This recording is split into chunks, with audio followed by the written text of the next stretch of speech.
வணக்கம் ஃப்ரெண்ட்ஸ், நான் உங்கள் உமா. எல்லோரும் எப்படி இருக்கீங்க?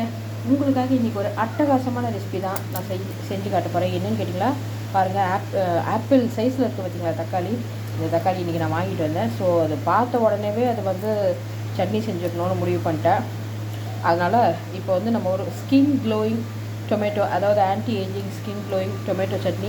ஆனால் இது ரொம்ப ஈஸியாக, இது வரைக்கும் நான் பண்ணாத ஒரு மெத்தடில் இன்றைக்கி நான் உங்களுக்கு பண்ணி காட்ட போகிறேன். இதுக்கு தேவையான பொருட்கள்: தக்காளி, இது ஆல்மோஸ்ட் 1 கேஜிக்கு மேலே இருக்குது. இது கொத்தமல்லி, இது புளி, இது பூண்டு, இது வெங்காயம், இது மிளகாய், காஞ்ச மிளகாய். இது எல்லாம் அதை விட முக்கியமான இன்க்ரீடியன்ட் இங்கே இருக்குது பாருங்கள். என்னென்னு தெரியுதா? சுடு தண்ணி. பாருங்கள், கெட்டிலேருந்து இப்போ தான் எடுத்து வச்சுருக்கேன் சுடு தண்ணி. இப்போ இந்த பாத்திரத்துலேயே இந்த மிளகாலாம் சேர்த்துடலாம். மிளகாய், பூண்டு எல்லாத்தையும் இதிலே சேர்த்துடலாம்.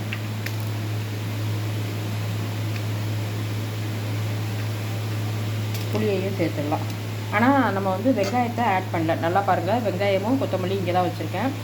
இப்போ இந்த தண்ணி அப்படியே இதில் ஊற்ற போகிறேன். மொத்தம் சுடு தண்ணியை இதில் ஊற்றிக்கோங்க. ஊற்றிட்டு இதை அப்படியே ஒரு 10 நிமிஷம் க்ளோஸ் பண்ணி வச்சுருங்க. நல்லா வெந்துடும். சரிங்களா? அவ்வளோதான். நல்லா மூழ்கிற அளவுக்கு க்ளோஸ் பண்ணி வச்சிடலாம். இது ஒரு 10 to 15 மினிட்ஸ் அப்படியே இருக்கட்டும். அப்புறமா என்ன பண்ணணும்னு சொல்கிறேன். பாருங்கள் ஃப்ரெண்ட்ஸ், இப்போ இந்த டொமேட்டோ தொக்குக்கு நம்ம என்ன பண்ணியிருக்கோம் அப்படின்னு கேட்டிங்கன்னா, இந்த வெங்காயத்தையும் இந்த கொத்தமல்லியும் நான் கட் பண்ணி வச்சுருக்கேன். இதை நம்ம வதக்க போகிறோம். இப்போ கடையில் எண்ணெய் ஊற்றிட்டு கடுகு போட்டிருக்கேன். இப்போ நம்ம கடுகு பொரிஞ்ச உடனே இந்த பெருங்காயம் எடுத்து வச்சுருக்கோம் பாருங்கள். இந்த பெருங்காயம் சேர்த்துட்டு நல்லா நம்ம வெங்காயத்தையும் கொத்தமல்லியும் நல்லா வதக்கிக்கலாம்.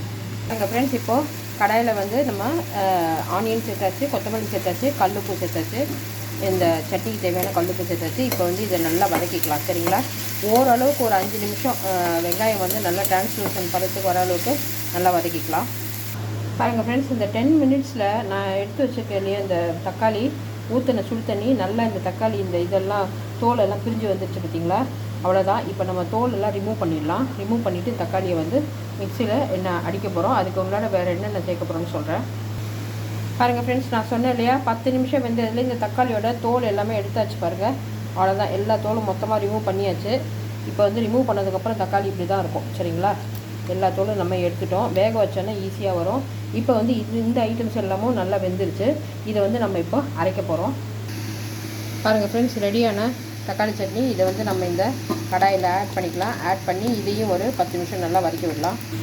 பாருங்கள் ஃப்ரெண்ட்ஸ், அட்டகாசமான ஸ்கின் க்ளோயிங் தக்காளி சட்னி சூப்பராக தயாராகிடுச்சு. இங்கே பாருங்கள், செவத்துலலாம் எப்படி பாரபட்சமே பார்க்காம தெளிச்சிருக்கு பார்த்தீங்களா? அவ்வளோதான். இது தோசைக்கு, இட்லிக்கு, பூரிக்கு, சப்பாத்திக்கு எல்லாத்துக்குமே வச்சு சாப்பிட்றதுக்கு அட்டகாசமாக இருக்கும். ஸோ நான் இப்போ கிளம்ப வேண்டிய நேரம் வந்துருச்சு. நீங்களும் இதே மாதிரி செஞ்சு பார்த்துட்டு எப்படி இருக்குன்னு கமெண்ட்ஸில் சொல்லுங்கள். கூடவே சப்ஸ்கிரைபும் பண்ணிக்கோங்க. அப்போ தான் நான் கொடுக்குற வீடியோஸ் எல்லாமே உங்களுக்கு நோட்டிஃபிகேஷனில் தெரியும். டாட்டா, பாய் பாய், டேக் கேர்.